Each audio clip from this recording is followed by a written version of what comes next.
Hello everybody, Thippy D here, like the sun, and we've got, what are we trying to do here at the moment? We're trying to set up green science, and the stage we're at is setting up these inserters so that they flow through to green science. So let's crack on with that.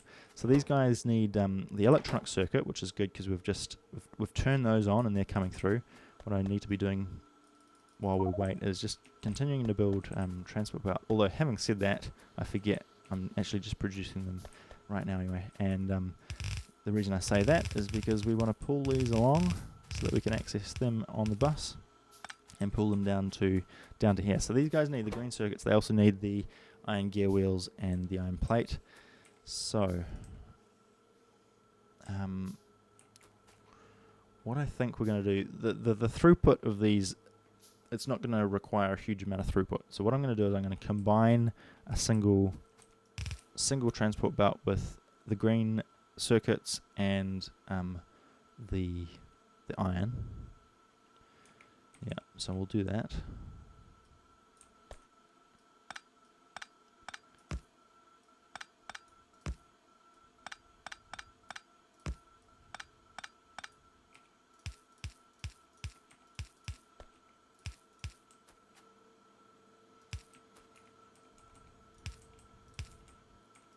That's iron down one side and the green circuits down the other, and I've run out of splitters, so need a few more of those. I'm going to put that there, like that, and like that.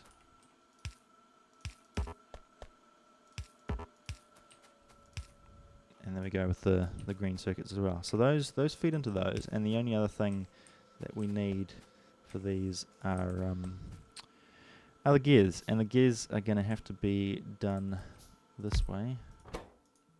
So the gears can take off that same iron, like so.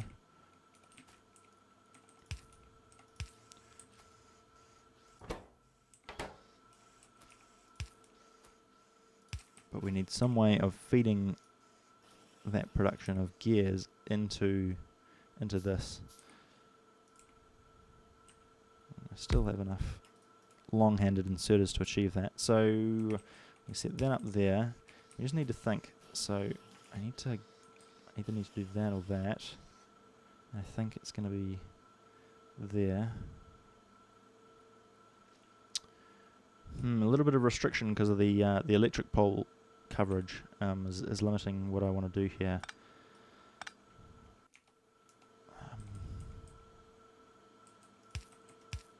Let's do that. Let's see if this works. A little bit of experimentation here. And let's put that there and that there. Will that work? So if I go like that and that and that and that. They're not getting powered. I can pull them across. Everything gets better when we've got better electric poles. That is for sure. And maybe that's the next thing we work on.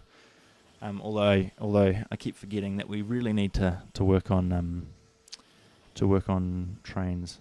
So we can see we still haven't uncovered a better iron deposit. And I don't know.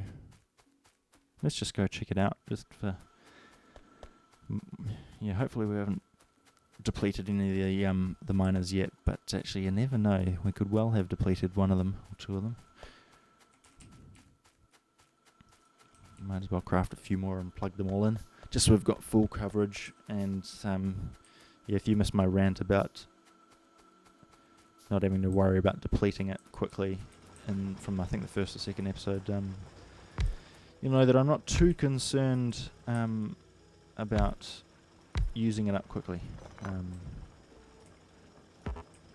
It's just not a thing I think anyone should need to worry about, because it's not better going slow, in my opinion.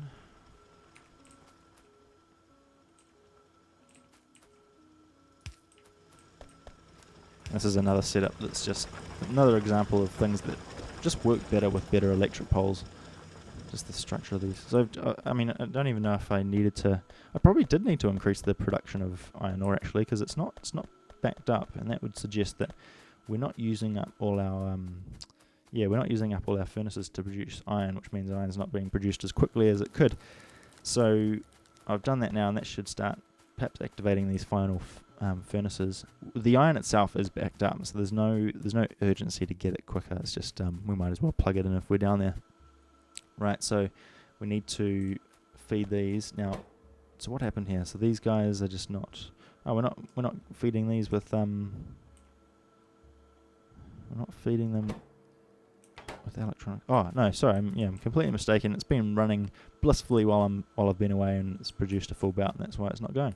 So that's really good. We'll extend this and steal some of the actual production of those belts for our own use, and feed those round to the green circuits. Now this isn't the perfect methodology, because every time I expand this, I'm going to have to move this more, and the retooling of that is, I mean, it's relatively small, but it's not, shall I say, formal factory procedure, perhaps. I've been thinking about it, and I don't know if this is going to be the final format. What I've done in past versions is create things that get me to, say, the end of the blue science, where I'm just dependent on alien science, and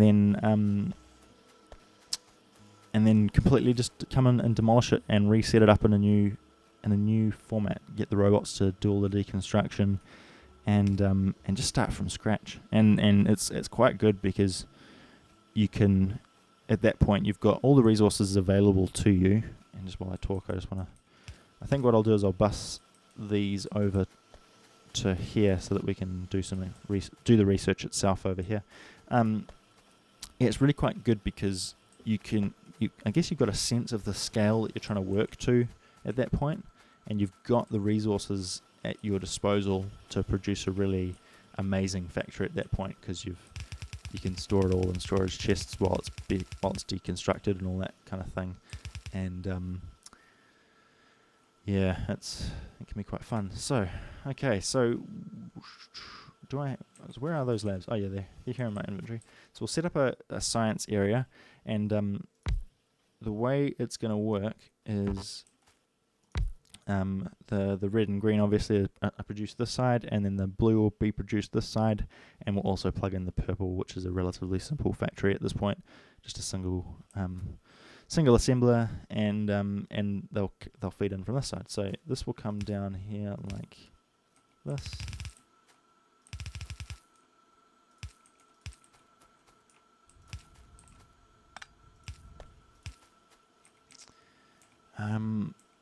And we just need to produce more labs, essentially.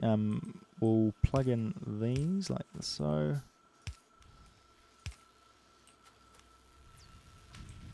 Again, I'm repeating myself, but it's another area that just really benefits from better power poles because of the coverage that they provide. See, if we have one square larger, or I should say maybe two, because 2 squares larger, you'll see that it covers this whole area without any space.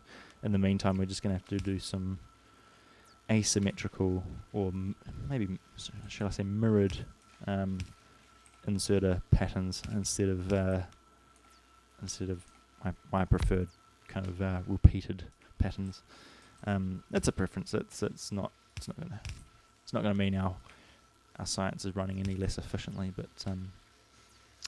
it's what I like doing. Okay, so science is back up and running, and oil processing is about to finish. And now I really want to refocus on the railway. So here we still can't research railway because we need, we've got steel processing, but we need engine and logistics too.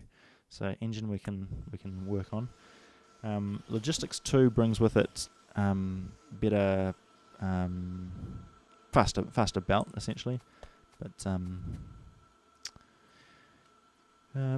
we probably don't need faster belt at this point.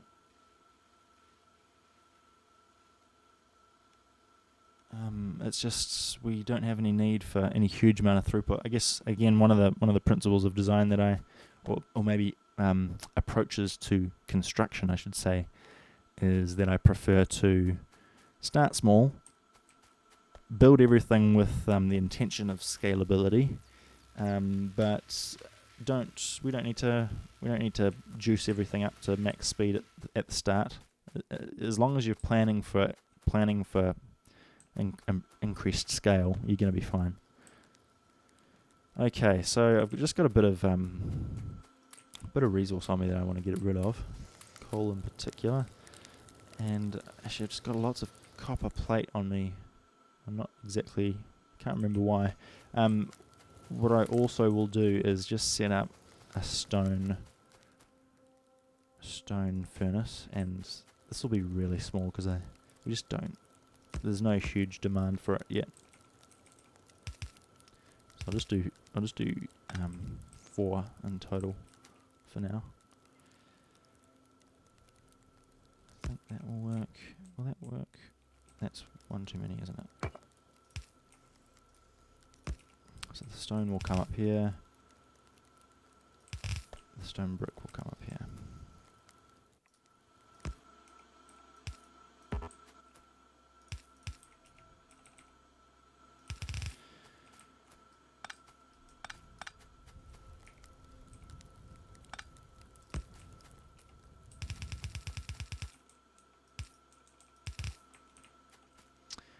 Iron and coal, the two big concerns of supply at this point.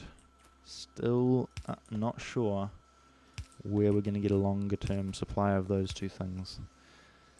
I haven't brought the stone up yet, but I've got lots of stone on me, which is the prompt for me setting this up anyway, so I'll plonk those in there, and what's happened here, I've hooked these up mistakenly, incorrectly. These need to go like this. And I need some more long-handed inserters, and I need to pull off from there. And actually, with this, I can just quickly lay down the path that I intend to do as well. Although it's probably not going to be enough at this point. Right, I should really do some load balancing as well, but I don't have the resources on me at this point.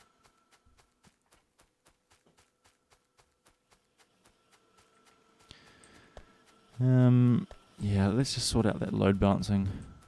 Picked up a good number of inserters as well, which is always handy. It's a nice little line for the early game.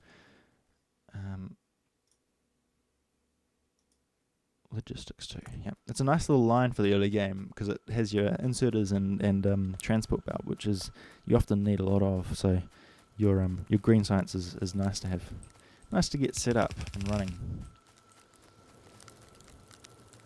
What was I doing? Line balancing, right.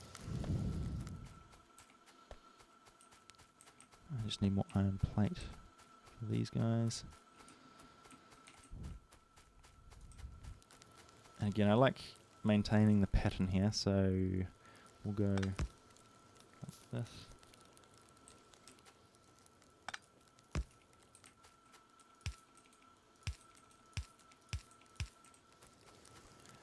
And for the single lines, these load balancers are a lot they're like the smaller cousins of the larger. This guy up here. I like calling this the rose because there's something about it that's, I don't know, rose-like. Whereas maybe this is more like a slug. So this is a slug line balancer, and the one up above is a rose load balancer. But anyway, that's all a bit funny. And this one's a bit unique because it's going to have this guy in the way, but that's okay. And again, you just notice, just pointing out a few things, but I really enjoy the setting up consistent designs. So it makes it good for when we eventually come to doing blueprints and things like that. Consistent design means that it's in a vague kind of way. It's generally easier to apply like blueprints and set them up, and you probably end up having quite good consistent design when you start using blueprints anyway, because your robots are building from the same blueprint. So I just like enforcing it earlier on. I don't know. there's probably, again, there's almost no benefit production-wise. It's just a preference thing. Right, so I'm just thinking about which line to run the brick into, and you notice that I've got the science on that second line up there, so I'm going to put it on the third, which means I'm going to need to put it on this level. I'll just pull it up because it's good to always have stone brick and ready supply when you're building walls, and I mean, if you like building roads and things like that. I can't say I'm huge on roads, and like, I don't know, the aesthetic thing is interesting for me because I don't like the decorative approach. I don't like setting things up so everything looks nice from a decoration perspective. I think things look good when they're set up efficiently and with the intention of making them run as well as they can, I guess. Like, so there's nothing particularly aesthetic about this way of pulling off iron, but because it's done throughout the line, and because it's just a good, efficient, clean way of doing that job, it looks good to me. That's what I'd consider it. Like, it's got a good aesthetic in my mind, and that's, I guess, what I'm talking about when I talk about aesthetics. It's not about, I see some Let's Players create roads and set up, different patterns with combinations of concrete and brick and walls and that kind of thing, and there's absolutely nothing wrong with that. It's just not something I am naturally inclined towards. The bottleneck for science at this point is, well, it looks like green science, although maybe it is backing up. It's difficult to tell. It's pretty neither here nor there at this point. But all four research labs are going. We'll probably put in another 4, so I'll get those cranked out. I think we could do with some more radars actually, because we need to see what's out there. We need to find some more iron.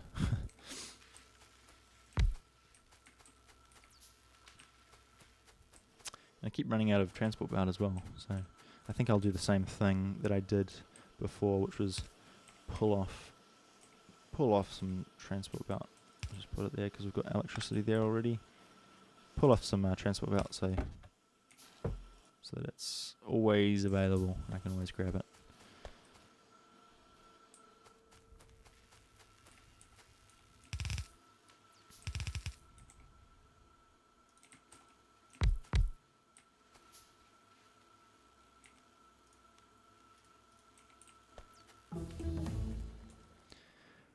And there we go. Railway is available, which is good.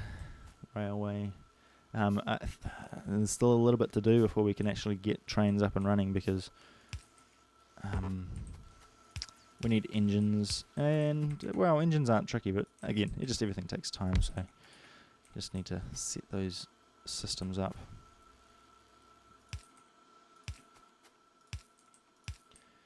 And again, you can see some of the compromises that I have to make for lack of a proper electric pole. That's alright. And there we go, we're getting more production, more science happening. I've got 191 in my inventory and I didn't even realise. Well, that'll back that green science up. That must have been from earlier when I took down the labs from the first setup, and we weren't running green science at that time, so I think all the green science just stacked up. So that's actually like all the green science that we produced at the very start.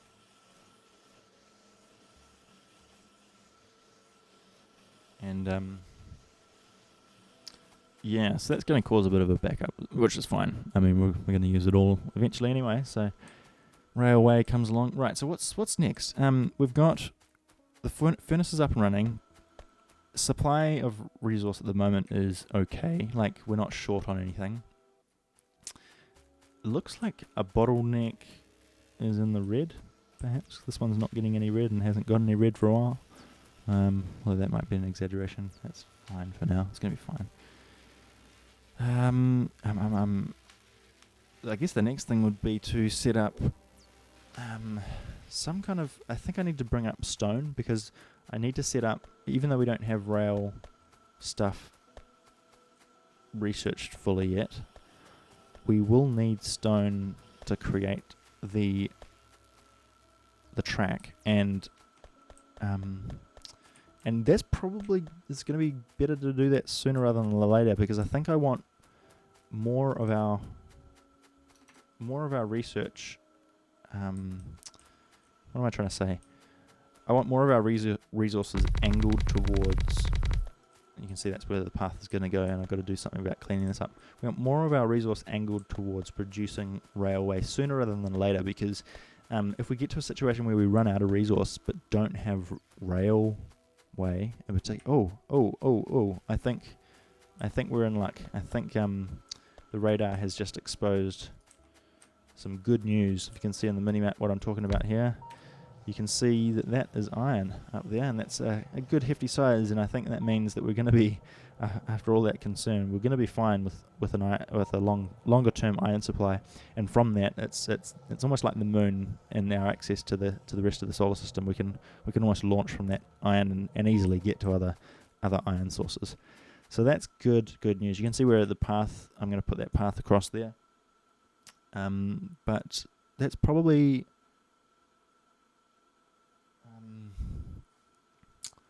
yeah. No, anyway, I'm happy about that. Yeah, you can see there's probably a shortfall in red science at this point. So, do I do anything about that at this point, or do I try and set up blue? No, I think we need to solve. We just need to balance that a little bit more.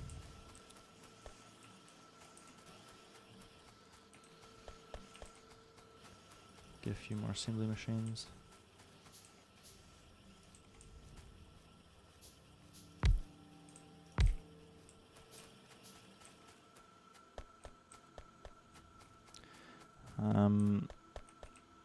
Yeah, so things are starting to come together. We're nearly, I don't know what you'd call the mid game, but perhaps when you start doing blue science, perhaps that's your midpoint. But I know that there are some kind of more, shall I say, cultured Factorio players, like people more immersed in the culture of Factorio, that might argue that case. I'm not sure what the most understood term for the mid game is, but I think the labels, from my experience, are a little bit misleading, because the end game, like, can I mean, when I play it, at least, the end game is not only the fun part of the game, but it's also the part of the game that probably takes the longest as well. So it's not like the mid game is actually the middle of the time one spends on the game, if that makes sense. So I'll just lay this down. I'll hook up that final red science. We probably now have enough to properly supply these research labs, and we'll say thank you for watching, and we will see you next time. See ya.